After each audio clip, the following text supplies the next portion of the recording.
నమస్తే పిల్లలు, ఈ వీడియోలో మనం తెలుగు వ్యాకరణం ఛందస్సులోని గణాల గురించి తెలుసుకుందాం. గణము అంటే మాత్రల సముదాయం, అంటే గురు లఘువుల సమూహాన్ని గణము అంటారన్నమాట. ఏకాక్షర గణాలు అవి రెండు ఉంటాయి, ఒకటి లఘువు, రెండు గురువు. ఒకే అక్షరం లఘువు అయితే దాన్ని నిలువు గీతతో సూచిస్తారు, దాన్ని లా అని పిలుస్తారు.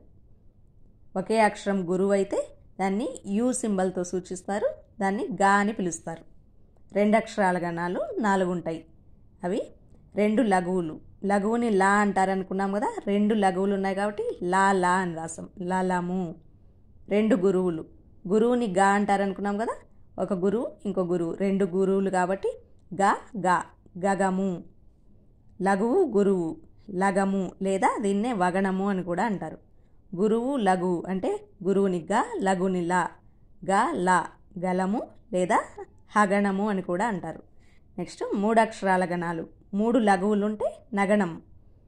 మొదటి లఘువు యగణం, మధ్య లఘువు రగణం. మధ్య లఘువు అంటే మిగతా రెండు కూడా గురువులు అయి ఉంటాయి. చివరి లఘువు తగణం. 3 గురువులు ఉంటే అది మగణం. మొదటి గురువు చివరి 2 లఘువులు ఉంటే అది బగణం. మధ్య గురువు చివరి 2 కూడా అటు చివర ఇటు చివర లఘువు అయి ఉంటే అది జగణం.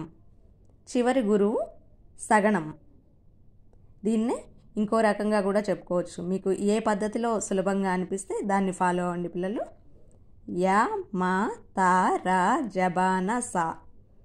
యా హ్రస్వం కాబట్టి లఘువు, దీర్ఘం ఉంది. మా గురువు, గురువు. ఇక్కడ కూడా దీర్ఘం ఉంది, గురువు. జా లఘువు, బా దీర్ఘం ఉంది కాబట్టి గురువు.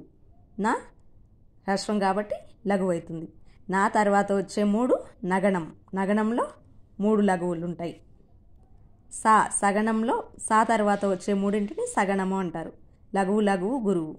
నెక్స్ట్ యా తర్వాత వచ్చే 3 యగణం అవుతుంది, లఘువు గురువు గురువు. మా తర్వాత వచ్చే 3 మగణం, 3 గురువులు. తాకి గురువు గురువు లఘువు. నెక్స్ట్ రాకి గురువు లఘువు గురువు. జాకి లఘువు గురువు లఘువు. నెక్స్ట్ బాగణానికి గురువు లఘువు లఘువు. నెక్స్ట్ నాకి లఘువు లఘువు లఘువు, 3 లఘువులు నగణం. ఇలా మీకు ఏది సులభంగా ఉంటే దాన్ని ఫాలో అవ్వండి. ధన్యవాదములు.